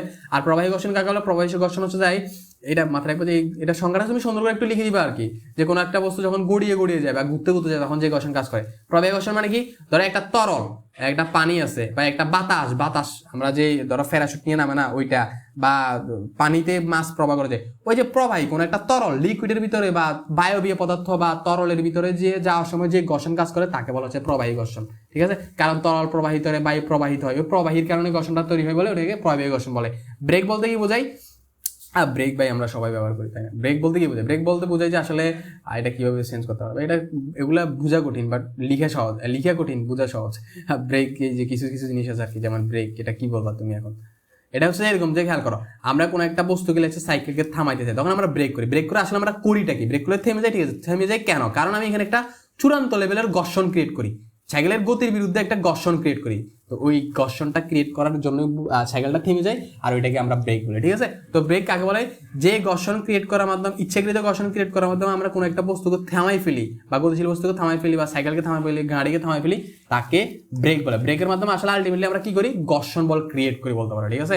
আচ্ছা আমাদের আমরা এতক্ষণ পর্যন্ত জাস্ট কাকে বলে এই জিনিসগুলো দেখছিলাম, যদিও কাকে বলার মাধ্যমে আমরা মোটামুটি মেইন কনসেপ্ট গুলো দেখে ফেলছিলাম। এখন হচ্ছে আমাদের খ ও সংক্ষিপ্ত প্রশ্নের জন্য মানে এগুলোকে একটু ব্যাখ্যা করতে হবে। জড়তা কি বলতে কি বুঝাই ব্যাখ্যা করো, তুমি এগুলো পারবা, ঠিক আছে। বর হচ্ছে জড়তার পরিমাপ, এইটা একটু বুঝে বলি, ঠিক আছে। জড়তা বলতে কি বুঝাই এটা তুমি প্রথমে জড়তার সংখ্যা নিউটনের প্রথম সূত্রটা লিখে দিবা, এরপরে কত কিছু বলছি এখান থেকে 2-1টা লাইন লিখে দিবা, হয়ে যাবে মেইন কনসেপ্ট থেকে, ঠিক আছে। বর হচ্ছে জড়তার পরিমাপক, এটা কি এটা একটু ইন্টারেস্টিং। আচ্ছা খেয়াল করো, তোমাকে আমি যে মাত্র একটা এক্সাম্পল দেখা দিলাম একটু আগে, সেটা দেখালে দেখো তো এখানে একটা 5 কেজি বস্তুর 5 কেজি বরের বস্তু আছে, আর এখানে লেগেছে একটা 10 কেজি বরের বস্তু আছে। এখন খেয়াল করো, তুমি এটাকে তো লেগেছে 1 নিউটন বল দিলে চলো না, 2 নিউটন বল দিলে চলো না, 3 নিউটন বল দিলে চলো না, 4 নিউটন বল দিলে চলো না, তাহলে বলতে পারো যে 5 নিউটন বল দিলে চলা শুরু করছে, তার মানে বলতে পারো যে এই বস্তুর স্থিতি ঘর্ষণ ম্যাক্সিমাম 4 নিউটন, কারণ 4 নিউটন পর্যন্ত সেই স্থির ছিল, স্থির অবস্থায় আমার এইদিকে একটা ঘর্ষণ দিছে, এই জন্য এটাকে আমি বলতে পারো যে স্থির বস্তুর এই যে এটার এই বস্তুর স্থিতি ঘর্ষণ 4 নিউটন, এটা 5 কেজি। কিন্তু 10 কেজিটা দেখলে যে 5 নিউটন দিশে চলতেছে না, 6 নিউটন দিশে চলতেছে না, 7 নিউটন দিশে চলতেছে না, 10 নিউটন দিশে চলতেছে না। যখন তুমি 11 নিউটন দিছিলা তখন চলা শুরু করছে লেটসে, তখন কি এই স্থির থাকা অবস্থায় আমার এই যে 10 নিউটন পর্যন্ত এইদিকে বিপরীতে একটা 10 নিউটন ধাক্কা দিতেছিল আমার, ঠিক আছে। অর্থাৎ তুমি বলতে পারো যে এই বস্তুর স্থিতি ঘর্ষণ ম্যাক্সিমাম কত 10 নিউটন। এখানে খেয়াল করো, তার মানে কি এই বস্তু খেয়াল করো বর বেশি বিধায় এর স্থিতি জড়তা যে ছিল না ঘর্ষণটা বেড়ে গেছে না, আর এই বস্তুর বর কম বিধায় ঘর্ষণটা কম ছিল, এই যে 5 নিউটন ছিল। এই যে খেয়াল করো, মানে বরের সাথে তার যে জড়তা আছে না বা ঘর্ষণটা আছে না সেটা বৃদ্ধি পাচ্ছে, এই জন্য বলা যায় যে তোমার বর জিনিসটা হচ্ছে জড়তার পরিমাপক। তো তুমি এটা জিনিসটা একটু সুন্দর করে লিখে দিবা, দেখবে যে কোনো বস্তু যদি বর বেশি হয় তাকে গতিশীল করতে তার বেশি বল প্রয়োগ করা লাগে। কি বলতে বুঝছি, মানে কি বেশি বল প্রয়োগ করা লাগতেছে মানে কি তার জড়তা বেশি। আবার কোন একটা বস্তু খেয়াল করো, 5 কেজি বলের একটা বস্তু যদি মানে চলা শুরু করে ধরা হচ্ছে 10 মিটারে পার সেকেন্ডে, আবার 10 কেজি বরের বস্তু একটা যদি 10 মিটার সেম বেগে চলা শুরু করে, এটাকে থামাইতে বেশি কষ্ট হবে, এটার জড়তা বেশি, এই জন্য এটাকে থামাইতে বেশি বল প্রয়োগ করা লাগবে। মানে কি বর বেশি থাকলে জড়তা বেশি হয়, যেমনটা স্থির বস্তুর বেশি বর আমি চালাইতে বেশি কষ্ট করা লাগতেছে, আবার চলমান বস্তু যেটার বর বেশি তার আমি থামাইতে কষ্ট বেশি লাগতেছে, মানে কি তার জড়তা এটার স্থিতি জড়তা বেশি, আবার চলমান জড়তা বেশি, বরের বেশি হওয়ার কারণে এই জন্য এটাকে থামাইতে বেশি বল প্রয়োগ করা লাগতেছে। এই জন্য আমরা বলতে পারি কি বর জিনিসটাই আসলে জড়তার পরিমাণ, মানে জড়তার পরিমাপ করতেছি কার মাধ্যমে, বরের মাধ্যমে। এটাই আর কিছু না, ঠিক আছে। আমি আসলে বুঝতে পারছি, ঠিক আছে। একটি মাইক্রোবাস ও একটি ট্রাকের মধ্যে কোনটির জড়তা বেশি হোক কেন, মাত্র যেটা বুঝাইলাম, ঠিক আছে। ট্রাকটার বর বেশি এই জন্য জড়তা বেশি, এই জাস্ট সেম লজিকটা দিয়ে দিবা। দীর্ঘ লাভ দেওয়ার পূর্বে কিছুটা দূরে আসতে হয় কেন, খেয়াল করো, তুমি যদি এখানে থেকে লাভ দিবা, তুমি যদি এখান থেকে একটা লাভ দেওয়া শুরু করো, আগে না দৌড়াই তুমি একটা নির্দিষ্ট দূরত্ব যাবা, কিন্তু তুমি যদি এদিক থেকে দৌড়াই এখান থেকে এবার একটা লাভ দাও, তাহলে এই যে আগে দৌড়ানোর কারণে একটা গতি জড়তা কাজ করছে না তোমার ভিতরে, এই গতি জড়তা তোমার একে একটু বেশি যাইতে সাহায্য করবে, কারণ আগে থেকে একটা গতি জড়তা আছে, সে আগে থেকে চলমান ছিল, আরো বেশি যাইতে থাকবে। এই জন্য এটা হচ্ছে যাই আমরা একটু মানে এটাই কি বলে একটু পিছন থেকে দৌড়াই আসি, কারণ আমরা যেন একটু গতি জড়তা লাভ করি। গতি জড়তা লাভ করার জন্য আমরা মেইন কথা সেটা যে গতি জড়তা লাভ করার জন্য আমরা একটু পিছন থেকে দৌড়াই আসি। চলন্ত রিক্সা থেকে লাভ দিলে সামনের দিকেও ফুট হয়ে পড়ে কেন, দেখো যখন চলন্ত রিক্সা থেকে লেগেছে, এটা একটা চলন্ত রিক্সা চলতেছে, চলন্ত রিক্সা একটা নির্দিষ্ট বেগে চলতেছে, একটা বেগে তো চলতেছে, একটা মানে গতি আছে, গতি থেকে আমি দুম করে এখানে থামি গেছি, লাভ দিছি লাভ দেওয়ার কারণে হয়েছে কি আমার পা আছে না, আমার পাটা ধুম করে যে ঘর্ষণ পাইছে একটা রাস্তার সাথে, সে থেমে গেছে সাথে সাথে, কিন্তু আমার উপরের যে বস্তুটা আছে না সে কিন্তু এই যে এখানে গতিশীল ছিল, আমার উপরের যে বডিটা আছে না সেটা এখনো চলতে চাচ্ছে, কিন্তু সে তো নিচের যে এটা তো এটার সাথে কানেক্টেড করা আছে না, নিচেরটা হচ্ছে কি, নিচেরটা হচ্ছে যে থেমে গেছে, উপরেরটা হচ্ছে একটা ঘর্ষণ গতি জড়তা আছে এখনো তার, এটার গতি জড়তা থেমে গেছে কারণ এখানে একটা ঘর্ষণ কাজ করছে, কিন্তু উপরেরটা তো ঘর্ষণ কাজ করে না ওইরকম করে, সে এখনো চলতে চাচ্ছে, ওই কারণে এই সামনের মানে উপরে ফাটটা হচ্ছে সামনে একটু পুট হয়ে পড়ে যায় আর কি। তো তুমি এটা কিভাবে আনসার দিবা, বলবা যে আমরা যখন হচ্ছে গিয়ে যে রিক্সা থেকে লাভ দিই তাহলে তো আমরা আমাদের বডি এখন একটা গতি জড়তা পাই, ওই গতি জড়তার কারণে সে সামনের দিকে পুট হয়ে পড়ে যায়, এটাই হচ্ছে বেসিক কমন সেন্স। জাস্ট গতি জড়তা মেনশন করলে আনসার নাম্বার দিয়ে দিবে, 2 মার্ক দিয়ে দিবে। আর তারপর একটু ব্যাখ্যা করে দিবে যে পায়ের সাথে সে তো পাটা তো মাটির সাথে ঘর্ষণের কারণে থেমে গেছে, কিন্তু উপরের বডিটা তো থামতে পারতেছে না, কারণ সেখানে ওইরকম কোনো ঘর্ষণ বল পাচ্ছে না, বিপরীতে মানে জড়তার বিপরীতে একটা বল পাচ্ছে না, যেহেতু সে হচ্ছে যাই সামনের দিকে একটু গতি জড়তার কারণে মুভ করবে, এই জন্য আমরা উপরে পড়ে যাবো।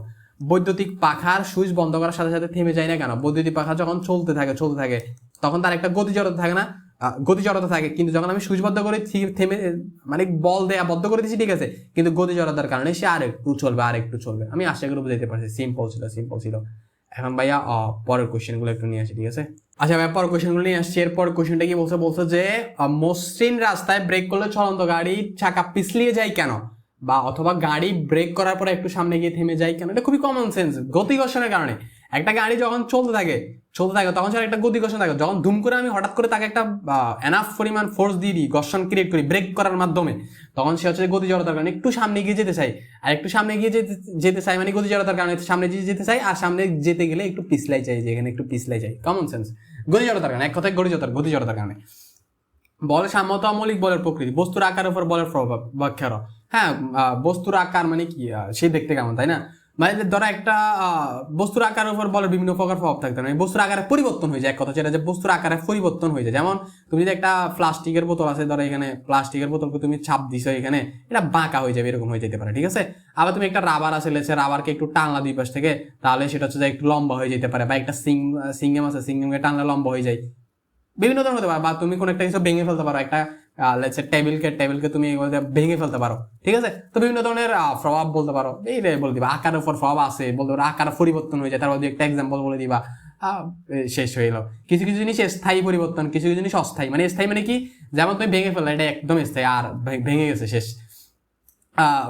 রাবারটা সিঙ্গেমটা টানলে মোটামুটি অনেকক্ষণ পরে আবার সিঙ্গেমটাও স্থায়ী, কারণ এটা আর আবার আগের মতন আসে না, এটা প্লাস্টিসিটি কম আর কি। অন্যদিকে রাবারটাকে তুমি টানলে আবার এটা আগের মতন চলে আসে, তার কারণে এটার প্লাস্টিসিটি অনেক বেশি, এই জন্য আগের জায়গায় চলে আসে। এটা হচ্ছে অস্থায়ী পরিবর্তন।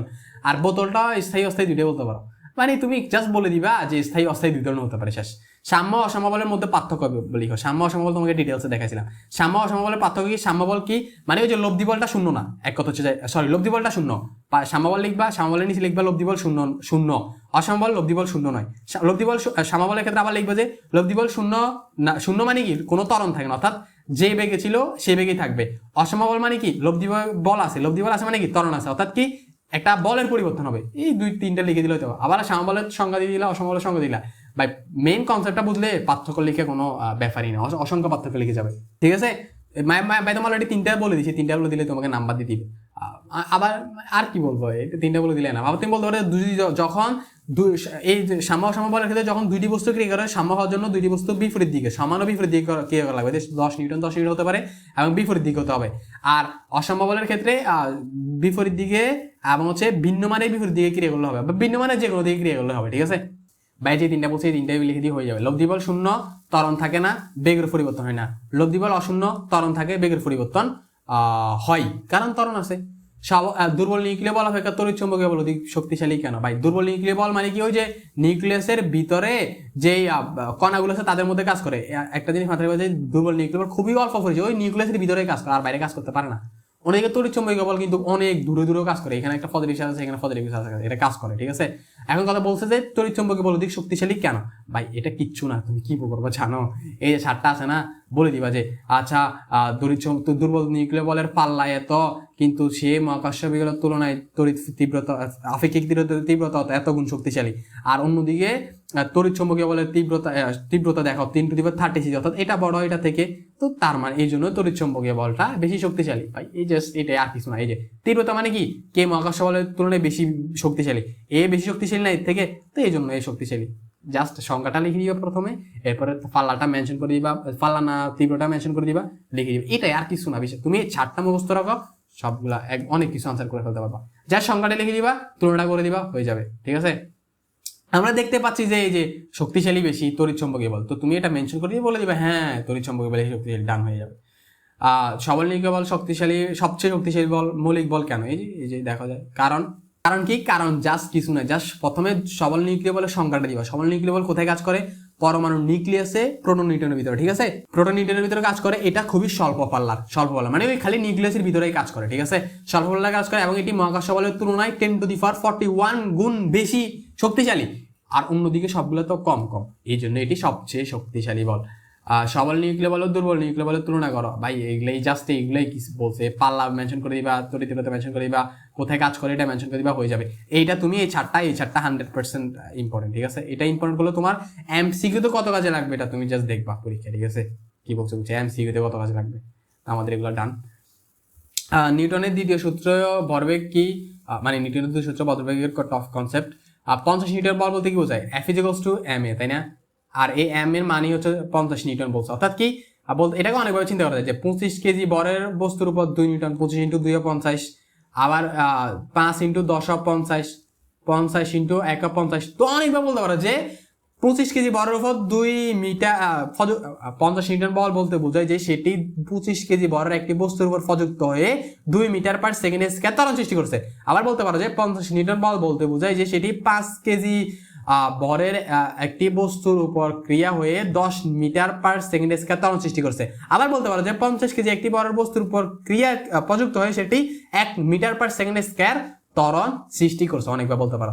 এই যে সবগুলো সেম, এখানে আর অনেকগুলো কোশ্চেন, এটা কি সেম কথা, এটা কি সেম কথা বল।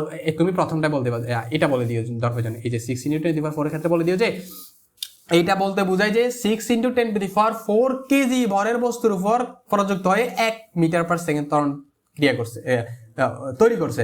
কারণ 6 × 10⁴ × 1 = 6 × 10⁴, ঠিক আছে। মানে f তো দেয়া আছে না, তো এই কাকে কাকে গুণ করলে এটা পাওয়া যায় সেটার মাধ্যমে তুমি বলে দিতে পারো আর কি। বল ও ত্বরণের সম্পর্ক ব্যাখ্যা করো। তুমি প্রথমে চিন্তা করো যে বল কাকে বলে। বল বা কাকে বলে সেটা হচ্ছে যে আমরা জানি যে ভরবেগের পরিবর্তনের হারকে বল বলে, নিউটনের দ্বিতীয় সূত্র অনুসারে, ঠিক আছে।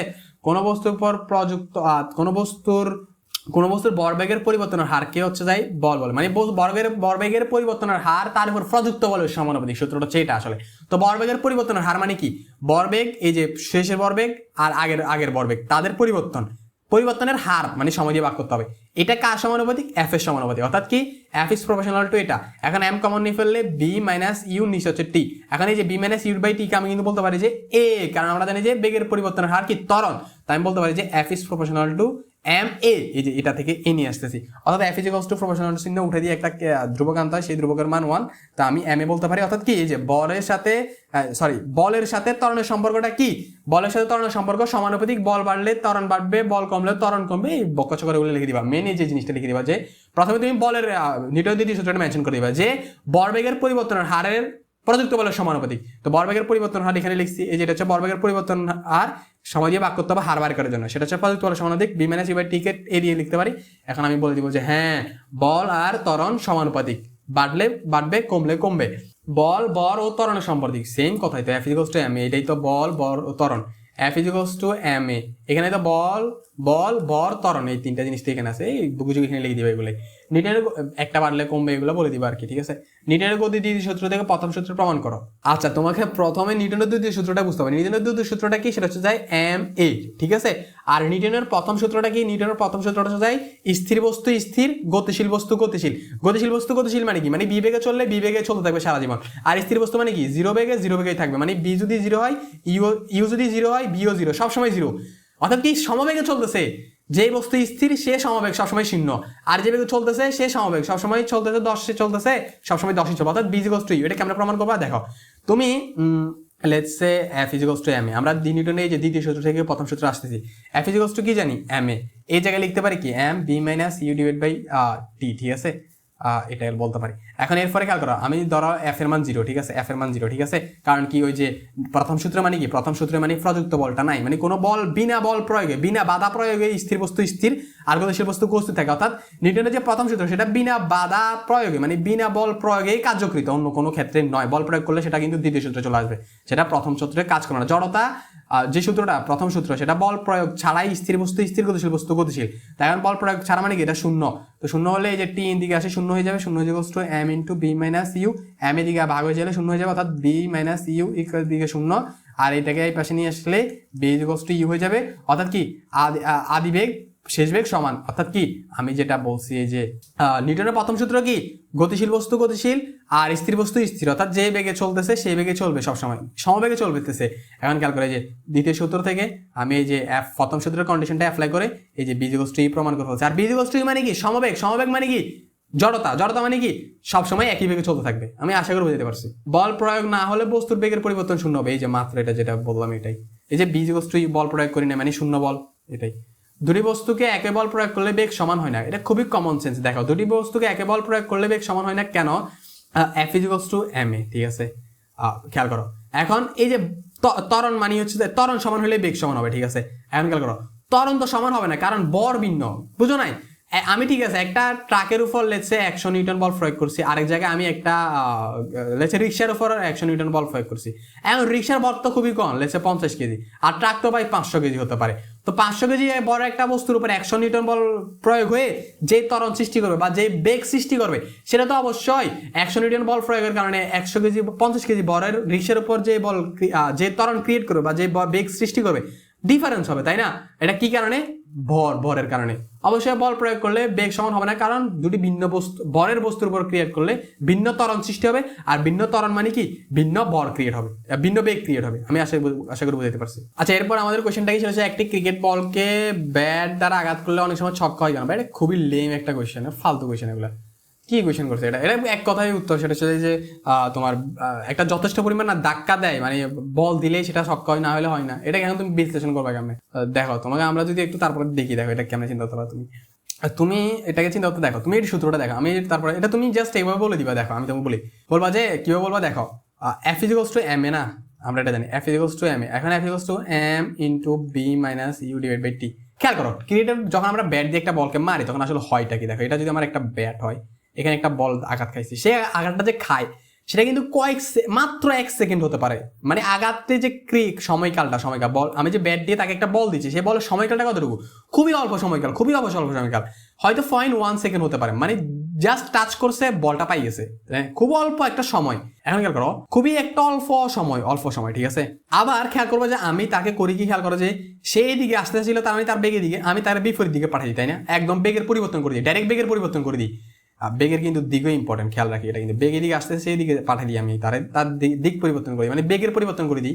এমন করো, ধরো বেগের পরিবর্তন আমি একটা করলাম, সেটা যে মানটাই হোক না কেন, নিচে তাকাও, নিচের এই টি এর মানটা খুবই অল্প না। আর আমরা একটা জানি যে ভগ্নাংশ যখন এই যে এই দিকে, এটা কি বলে, এটাকে হচ্ছে কি যে লব বলে, সরি এটাকে হর বলে, ঠিক আছে? এই হরটা যত ছোট হবে, ফোর্সটা কিন্তু তত বড় হবে, ফোর্সটা তত বড় হবে, আর ফোর্সটা যত বড় হবে, ভরবেগের পরিবর্তনটা তত বড় হবে। কি বলতে বুঝছি? এই ইকুয়েশনটা একটু দেখলে বোঝা যাওয়ার কথা। এটা আসলে গতিসূত্রটা, ইন্টুইশনটা বুঝলে, এটা নিউটনের দ্বিতীয় সূত্র, ইন্টুইশনটা বুঝলে এটা বোঝার কথা। সময় যত কম, বল তত বেশি, আর বল তত বেশি মানে ভরবেগের পরিবর্তন তত বেশি। তো তুমি এই কথাটা বলে দিবা যে ক্রিকেট বল হয় কি, যে আমরা খুবই অল্প সময়ের জন্য বলটা ব্যাটের স্পর্শ হয় এবং খুব বড় একটা বল প্রয়োগ হয়, ওই বল প্রয়োগের কারণে খুব বড় একটা বড়বেগের পরিবর্তন হয়, আর বল প্রয়োগের পরিবর্তনটা যখন একটা যথেষ্ট পরিমাণে বেশি হয়, তখন বলটা হচ্ছে ছক্কা হয়। এইটাই বলবো, আর কিছু নেই, ঠিক আছে? এরপরে কনসেপ্ট হচ্ছে যে মহাকর্ষে বড় ওজন, বস্তুর বরের পরিবর্তন হয় কিন্তু ওজনের পরিবর্তন হয় না। আচ্ছা, বস্তুর বরের পরিবর্তন হয় না কিন্তু ওজনের পরিবর্তন হয়। বর মানে কি? বর মানে হচ্ছে একটা বস্তু 10 কেজি, এটা তুমি বাংলাদেশে মাপো 10 কেজি, ইন্ডিয়াতে মাপো 10 কেজি, ইউএসএ তে মাপো 10 কেজি, চাঁদে মাপো 10 কেজি, শনিতে মাপো 10 কেজি, সব জায়গায় 10 কেজি। কিন্তু ওজন মানে কি? ওজনটা একটু ইন্টারেস্টিং। ওজনটা কিন্তু বরটা হচ্ছে এম, মাস, আর ওজনটা হচ্ছে ডাব্লিউ, ওয়েটটা কিন্তু এম × জি। এই জি আসছে, জিটা ইম্পর্টেন্ট, কারণ জিটা তোমার বাংলাদেশে যত ইউজ হতো এটা একটু পরিবর্তন হতে পারে, কারণ আমরা অলরেডি জানি যে পৃথিবীর যে মেরু অঞ্চল আছে না, মেরু অঞ্চলে একরকম আর বিষুবী অঞ্চলে আরেক রকম, আবার পৃথিবীতে একরকম, চাঁদে আরেক রকম, শনিতে আরেক রকম। এই যে জি এর মান অভিকর্ষ ত্বরণ, কেন জি এর মান ভিন্ন? কারণ জি এর মান আবার আসে কোত্থেকে? g/r² থেকে, ঠিক আছে? তো এই যে জি এম মানে যে পৃথিবীতে বর একরকম, শনির বর আরেক রকম, চাঁদের বর আরেক রকম, তো বিভিন্ন জায়গায় জি এর মান বিভিন্ন রকম, ঠিক আছে? আবার এই যে দূরত্বের একটা ম্যাটার আছে। তো পৃথিবী মানে বিভিন্ন জায়গায়, মহাবিশ্বের বিভিন্ন জায়গায় জি এর মান বিভিন্ন রকম। তো আমি যদি মহাবিশ্বের বিভিন্ন জায়গায় এই যে একটা সেম বরের বস্তুকে নিই, তাহলে তার এই যে জি এর পরিবর্তনের কারণে বরটা বিভিন্ন জায়গায় বিভিন্ন রকম হবে। অন্যদিকে বরটা সেম থাকবে, বরটা সবসময় সেম। এই যে তুমি বরটা চাঁদে নাও, শনিতে নাও, বাংলাদেশে নাও, বিষুবী অঞ্চলে নাও, সব জায়গায় সেম। কিন্তু বিভিন্ন জায়গায় যেহেতু জি এর মান বিভিন্ন রকম, সেই জন্য ওয়েটটা বিভিন্ন রকম হয়ে যায়। আমি আশা করি বুঝতে পারছি। এটা সেম কথা, সেম কথা। এই কেন্দ্র ওজন শূন্য হয় কেন? এটাই, এই যে মাত্রা, এটাই খেয়াল করো। জি এর মান আমি gm/r²। এই যে পৃথিবীর কেন্দ্রে বস্তুর ওজন শূন্য কেন? দেখো, এই যে এখন পৃথিবী, এটাই সূত্রটা কি? সূত্রটা হচ্ছে এই যে এটা হচ্ছে যে পৃথিবীর বল যদি হয় আর কেন্দ্র থেকে এই যে দূরত্বটা হচ্ছে যাই ধরো r, ঠিক আছে? এখন এই যে আর এর জন্য এই যে সূত্রটা আমরা এখানে বসাই, যে আমি যদি এই যে আর এর মান, এখানে পৃথিবীর আর এর মান কত? পৃথিবীর 6400 কিলোমিটার, আর জি এর মান যত আছে, জি এর মান হচ্ছে 6.67 × 10⁻11 বা 12 মনে হয়, আচ্ছা ঠিক খেয়াল নাই, আচ্ছা এটা একটা আছে। আর পৃথিবীর বটটা যদি তুমি বসাও, তাহলে তুমি এখানে পাবো হচ্ছে অ্যারাউন্ড 9.8। আর যখন খেয়াল করো, এখন কেন্দ্র মানে কি? এই যে এখান থেকে আমি এই যে কেন্দ্রে চলে আসছি, আর কেন্দ্র মানে জি আর মান কত? আর মান শূন্য শূন্য, তো যদি ভগ্নাংশের হরই শূন্য হয়ে যায় তাহলে এই পুরো মানটা তো শূন্য হবে। এই জন্য পৃথিবীর কেন্দ্রে কোনো বা ওজন কাজ করে না, কারণ সেখানে জি এর মান কত, জি এর মান 0, আর জি এর মান 0 মানে কি W=mg, জি এর মান 0 মানে কি ওজনও 0। আমি আশা করবো বুঝতে পারছি, ঠিক আছে। এই সূত্রটা লিখে দিবা, আর এর মান শূন্য মেনশন করে দিবা, ওজন মানে mg, জি এর মান শূন্য, W এর মান শূন্য বলে দিবা, ডান। 2 বা 1 বা যতই দেয় ততই পাবা। নভোচারীরা মহাকাশে নভোযানে বেশি থাকে কেন? আচ্ছা, এই কোশ্চেন বোঝার জন্য তোমাকে একটু নিচে যাবো, কি জায়গা আছে কি না মুছাই তো বুঝা, একটু মুছতে হবে আর কি, এগুলো মুছে ফেলি। ওকে, দেখো কোশ্চেনটা কি বলছে, বলছে যে নভোচারীরা মহাকাশে বেশি থাকে কেন। দেখো নভোচারীরা আসলে করে কি, নভোচারীরা করে হচ্ছে যাই, এটা ধরো পৃথিবীর চারপাশে এই যে একটা কক্ষপথে তারা ঘুরবে, এই যে একটা যান নিয়ে এটা এখানে ঘুরবে, এখন ঘুরবে, ঠিক আছে। এখানে পৃথিবী তাদের উপর একটা অভিকর্ষ বল ক্রিয়েট করবে, কারণ অভিকর্ষ বলে, কারণ ওই যে মাধ্যাকর্ষণ বলের প্রভাবে। তো এখানে একটা বল ক্রিয়েট করলো, এখানে একটা জি এর মান আছে, ঠিক আছে। এই জি এর মানটা আসলে খুবই কম হয়, কারণ ওই যে G=gm/r², না তো আর মানে এখানে অনেক বড় হয়ে যায় না, তো ওই জন্য হচ্ছে যায় জি এর মান আলটিমেটলি কমে যায়। তো আচ্ছা, এখানে একটা বল কাজ করবে, সেই বলটা কি বল, মাধ্যাকর্ষণ বল বা অভিকর্ষ বল, সে বলটা হচ্ছে যে কি এফ। এখন এই বলটা কাজ করার কারণে কিন্তু এই যে প্রতিক্রিয়া বল হিসেবে এটাই দিকে কাজ করতেছে, প্রতিক্রিয়া বল হিসেবে কিন্তু এই দিকে একটা বল কাজ করবে, সেটাকে কেন্দ্র বিমুখী বল বলে, এটাকে কেন্দ্রমুখী বল বলে, এটাকে কেন্দ্র বিমুখী বল বলে। এখন খেয়াল করো, একটাই দিকে বল কাজ করতেছে আর একটাই দিকে বল, এবং বল দুইটা সেম বল। এখন মহাকাশ বলের যে এখানে যারা আছে আর কি, তাদেরকে খেয়াল করো, বলতে পারো যে এদিকে একটা টানতেছে, এদিকে একটা টানতেছে। এখন তার মানে তারা কি আলটিমেটলি কিছু ফিল করবে না, তারা কিন্তু আলটিমেটলি কিছু ফিল করবে না, এই জন্যই তারা এখানে বেঁচে থাকে। কি বলতে বুঝছি, কারণ সেম মানের বিপরীত দিকে দুইটা বল কাজ করতেছে তাদের উপরে, ওই জন্য এটা বেঁচে থাকে। আমি আশা করি বুঝতে পারছি, ঠিক আছে। এরপরের সূত্রটা আমরা দেখি, বলছে যে আচ্ছা, এরপর কনসেপ্ট আরেকটা, নিউটনের তৃতীয় সূত্র, ক্রিয়া প্রতিক্রিয়া বর্গের সংরক্ষণ রিলেটেড, ঠিক আছে।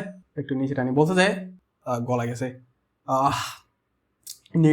ক্রিয়া প্রতিক্রিয়া বলে একই বস্তুতে ক্রিয়া করেন। এটা ভাই বলছিলাম তুই প্রথমে বলে দিবা নিউটনের তৃতীয় সূত্র বলে দিবা যে কোনো বস্তুর উপর প্রযুক্ত বলেরই একটি সমান ও বিপরীত ক্রিয়া থাকে, সেটাকে প্রতিক্রিয়া বলে। যেমন আমি যে একটা দেয়ালকে ধাক্কা দিই, অ্যাপ বলে, সে আমাকে একটা ধাক্কা দেয়, অ্যাপ বলে, এবং আমার প্রযুক্ত বলটা ক্রিয়া বল, সেটা কাজ করতে দেয়ালের উপর, প্রতিক্রিয়া বলটা সমান ও বিপরীত কিন্তু কাজ করতেছে আমার হাতের উপর।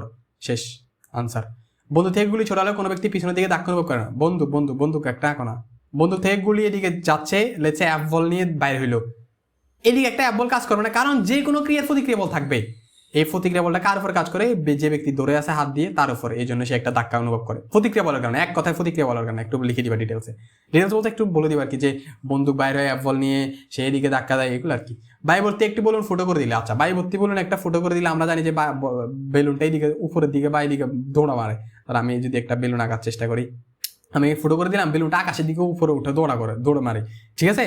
এমন কথা, সে কেন দৌড় মারে, কারণ খেয়াল করে, এই যে তার ভিতর বায়ুটা আছে না, এই বায়ুটা এই যে শিশি করে ফাঁক দিয়ে বাইরে হওয়া শুরু করে, তাই না। বাইরে হওয়া যখন শুরু করে, সেই যে বাতাস আছে না, বাইরে যে পারিপার্শ্বিক আছে না, এই পরিপার্শ্বের উপরে একটা বল প্রয়োগ করে, আসলে অ্যাপ বল একটা প্রয়োগ করে, যে স্পিডে বাইরে হয় না, সে কিন্তু বাতাসটা কিন্তু একটা স্পিডে বাইরে হয়, অ্যাপ বলে প্রয়োগ করে। সেই বলের বিপরীতে একটা অ্যাপ বল প্রতিক্রিয়া বল হিসেবে বাইরে হয়, মানে প্রতিক্রিয়া বল হিসেবে ক্রিয়েট হয় আর কি। সেই বলের কাজ করে কার উপরে, বেলুনের উপরে। তো বেলুনটা এবার সামনের দিকে যায়, মানে এদিকে একজন এদিকে ধাক্কা মারে, একজন ওইদিকে ধাক্কা মারে, আলটিমেটলি সে উপরের দিকে ধাক্কা মারে, ঠিক আছে। আমি আশা করি বুঝতে পারছি। কর্দমাক্ত মাটিতে হাঁটা কষ্টকর কেন? কর্দমাক্ত মাটিতে হাঁটা কষ্টকর কারণ এখানে তোমার ঘর্ষণ কম কাজ করে, বলতে পারো যে এক কথায় যে এখানে ঘর্ষণ কম কাজ করে। যখন এই যে কুরকুরে বালু বলো বা বক্কচক যায় বলো, বালির উপর বলো, সবগুলো ক্ষেত্রে এরকম যে ওইখানে ঘর্ষণ বল কম কাজ করে, ওই জন্য আমাদের প্রত্যাশিত বল দরকার। আমি যেই পর্যাপ্ত পরিমাণ প্রতিক্রিয়া বল পাইলে আমি সুন্দর করে হাঁটতে পারবো, সেই পর্যাপ্ত পরিমাণ প্রতিক্রিয়া বল পাই না, ওই জন্য সেখানে আমি হাঁটতে একটু কষ্ট করে।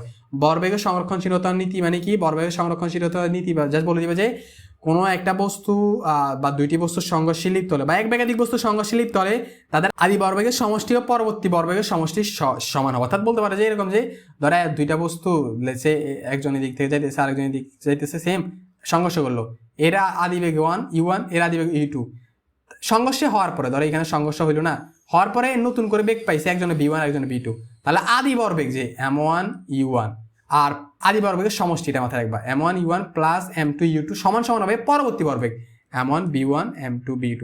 এটা আরো ডিটেলসে সুন্দর করে বোঝানো যাবে, বাট আপাতত এটা মাথায় রাখো যে এখানে সময় নেই। বা এখানে তো ওইরকম ডিটেলসে বোঝানো যায় না। তুমি মাত্র আদি বর্বেগ আর পরবর্তী বর্বেগ সমান, মানে এরা বর্বেগের বিনিময় করে কিন্তু আলটিমেট বর্বেগটা সমানই থাকে, দুজনের আগের বর্বেগ যোগ করলে যেটা থাকবে পরের বর্বেগ যোগ করলেও সেম থাকে। হয়তো এ একটু বর্বেগের দিয়ে দিছে, একটু বর্বেগের নিয়ে দিছে, কিন্তু যোগ করলে আলটিমেটলি সেম হয়ে যাবে। ঠিক আছে, আমি আশা করি বুঝতে পারছি ভাই। এবার পরে কোশ্চেনগুলো একটু নিয়ে আসি। ঠিক আছে, এখানে আর জায়গা নাই দেখতেছি। ঠিক আছে, মনে মুছতে হবে এগুলো। ঠিক আছে, মুছেই ফেলি, সমস্যা কি, মুছে ফেলছি। এবার ভাই একটু কোশ্চেন, আরো কয়েকটা কোশ্চেন আছে আমাদের। ঠিক আছে, এগুলো একটু দেখে ফেলি। বলতে যায় রাস্তার ঘর্ষণের ভূমিকা কি? ভাই রাস্তায় ঘর্ষণের ভূমিকা অবশ্যই আছে। ধরো একদম একটা পিচ্ছিল রাস্তা, এখানে ধরো সাবান ফেনা দিয়ে দিছি, তখন তুমি এখানে হাঁটতে পারবা না, দুমদুম আটকাবা। কেন? কারণ এখানে ঘর্ষণ নাই, ঘর্ষণ কাজ করতে না, ঘর্ষণ শূন্য।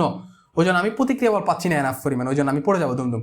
কিন্তু একটা যদি আমি নির্দিষ্ট পরিমাণ, আবার এমন হয় যে ধরো হচ্ছে একদম খুব মারাত্মক একটা ঘর্ষণযুক্ত ধরো এরকম খাস কাটা পাহাড় দিয়ে দিচ্ছি ধর ফর এক্সাম্পল, এখানে একটা হুন্ডা চালিয়ে যাচ্ছি, পারবা না, কারণ এখানে ঘর্ষণ অনেক বেশি কাজ করবে। আবার আমি একজন একটু সুন্দর স্ট্যান্ডার্ড পর্যাপ্ত পরিমাণে একটা ঘর্ষণ যেখানে পাবা তুমি হাঁটার জন্য, তাহলে তুমি সুন্দর করে হাঁটতে পারবো। অর্থাৎ ঘর্ষণের ভূমিকা অবশ্যই আছে রাস্তার মসৃণতার উপরে। ঠিক আছে, আমি আশা করি বুঝতে পারছি। রাস্তা ভাঙার চেয়ে ফিস ঢালা পথে গাড়ি চালানো বেশি সুবিধাজনক। ভাঙা রাস্তার চেয়ে ভাই, ভাঙা রাস্তায় ঘর্ষণ বেশি কাজ করবে, তাই না? ওখানে এবড়ো থেবড়ো রাস্তা, ঘর্ষণ বেশি। আর ফিস ঢালা পথ মানে কি, ওই যে আমরা যে রোডগুলো বার করি ওইখানে সুন্দর স্মুথ, তবে একটা পর্যাপ্ত পরিমাণ ঘর্ষণ, মানে যতটুকু প্রয়োজন ততটুকুই পাই আমরা, ওই জন্য সুবিধাজনক। একই ছাদের উচ্চতাকে ফেলে দেয় একটি বরের একটি খোলা কাগজের তুলনায় একটি মজদানো কাগজ ভূমিতে আগে পৌঁছায় কেন? ভাই এটা খুবই কমন সেন্স, তাই না? যখন তোমার এই যে খোলা কাগজ ফালাই আমি উপর থেকে, তখন এটার যে সারফেস এরিয়াটা বড় থাকে না, ওইখানে বেশি বাতাসে ধাক্কা দিতে পারে, মানে বাতাসের যে ঘর্ষণ, প্রবাহী ঘর্ষণ, ওইটা অনেক বেশি কাজ করে। কিন্তু যখন আমি ওইটাকে একটু দোমরায় মুজড়াই দিই, তখন এটার এই যে দেখবা যে এখানে ঘর্ষণ দেওয়ার মতন ফিস্টটা কমে যায় আর কি। ফিস্টটা কমে যাওয়ার কারণে প্রবাহী ঘর্ষণটা কম হয়, বা এটার গণতরা বেড়ে যায় বলতে পারো। ওই জন্য এখানে কম বল, প্রবাহী ঘর্ষণ মানে বিপরীত দিক, গতি বিপরীতে কম বল পায়, ওই জন্য সে সুন্দর করে নেমে যায়। তুমি বাইরে যেটা বলছি প্রবাহী ঘর্ষণ মেনশন করবা, বলবা যে এরিয়াটা বেশি, ওই জন্য ঘর্ষণ বেশি কাজ করে, এরিয়াটা কম ঘর্ষণ কাজ করে, এই কথাগুলো মেনশন করবার নাম্বার দিয়ে দিবে।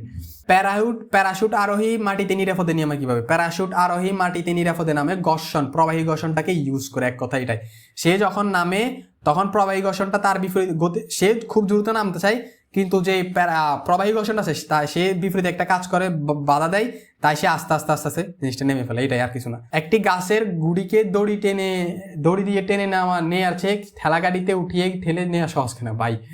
ভাই যখন আমি গাছটাকে আমি টানবো, সে মাটির সাথে ডাইরেক্ট মানে সংস্পর্শে থাকবে, তখন সেখানে অনেক বেশি ঘর্ষণ কাজ করবে। কিন্তু যখন আমি সেটাকে একটা দুইটা চাক্কার ঠেলার গাড়ির উপর উঠে দিব, তখন সেখানে চাক্কারে যে খেয়াল করে স্পর্শতল খুবই কম আর চাকাগুলো গোল, তো এখানে দেখবা যে ঘর্ষণ খুব কম কাজ করবে। এক কথায় ঘর্ষণ কম কাজ করবে, এটাই মেনশন করবা। এক কথা এটাই। বোতলের চিবিতে খাস কাটা থাকে কেন? বোতলের চিবিতে খাস কাটা থাকে কারণ এখানে ঘর্ষণ, যখন খাস কাটা থাকে ঘর্ষণ বেড়ে যায়, আর ঘর্ষণ বেড়ে যাওয়ার কারণে বোতলের চিবিটা আটকে থাকে বোতলের মুখে। এক কথা এটাই। জোড়া তলায় খাস কাটা থাকে কেন? ঘর্ষণ বৃদ্ধি করার জন্য। খাস কাটা থাকে ঘর্ষণ বৃদ্ধি করার জন্য। পিসুরযুক্ত পানির কল ঘুরিয়ে খুলতে হয়, সাবানযুক্ত ভাই ঘর্ষণ কমে যায়। সাবানযুক্ত ভেজা হাতে ঘর্ষণ অনেক কমে যায়, এই জন্য খুলতে কষ্টকর। দেয়ালে পেরেক ঢোকালে আটকে থাকে কেন? ভাই এটার নিচের কোয়েশ্চেনটা মোস্ট প্রবলি দেখা যাচ্ছে না। এটা কোয়েশ্চেনটা হচ্ছে এরকম যে দেয়ালে পেরেক ঢোকালে আটকে থাকে কেন? কারণ ঘর্ষণের কারণে। এই সকল কোয়েশ্চেনগুলো তুমি যে কোয়েশ্চেনগুলো দেখবা যে জাস্ট সংজ্ঞাটা, মানে তোমার কনসেপ্টটার একটাই কথা যে তুমি বুঝতে পারতেছো এখানে ঘর্ষণের কারণে, সেসব কোয়েশ্চেন আনসার দিবে যে প্রথমে যে কনসেপ্ট আছে না, সেই কনসেপ্টটার সংজ্ঞাটা দিয়ে দিবা। তুমি এখানে প্রথমে এই কোয়েশ্চেনটাতে সংজ্ঞাটা দিয়ে দিবে যে ঘর্ষণ কাকে বলে, যখন কোনো একটা বস্তুর উপর গতিশীল হয় তখন সেখানে গতির বিপরীতে একটি বাধা সৃষ্টি হয়, তাকে ঘর্ষণ বলে। এরপরে বলে দিবা যে হ্যাঁ, দেয়ালে ফেরেক ঢুকলে এখানে একটা ঘর্ষণ বল কাজ করে, সেই ঘর্ষণ বলের কারণে দেয়ালের ফেরেকটি আর বাইর হয় না, এটাই বলে দিবা। ঠিক আছে, আনসার হয়ে যাবে। জাস্ট একটু বুঝো নাই, তুমি বুঝতে পারতেছো, আমি আশা করি বুঝতে পারছি। তো আজকের জন্য এতটুকুই, আশা করি তোমার কাছে ভালো লাগছে। তো কোনো ভুল ত্রুটি হলে অবশ্যই মাফ করে দিবা, আর আমি অবশ্যই হ্যাঁ ভুল ত্রুটি হলে মাফ করে দিবা। আর কি বলবো, আর এতটুকুই। সবাই সবার জন্য দোয়া করিও। আল্লাহ হাফেজ। এটাই, আল্লাহ হাফেজ, ফি আমানিল্লাহ। কেমন? দেখা হচ্ছে নেক্সট ভিডিওতে, ঠিক আছে?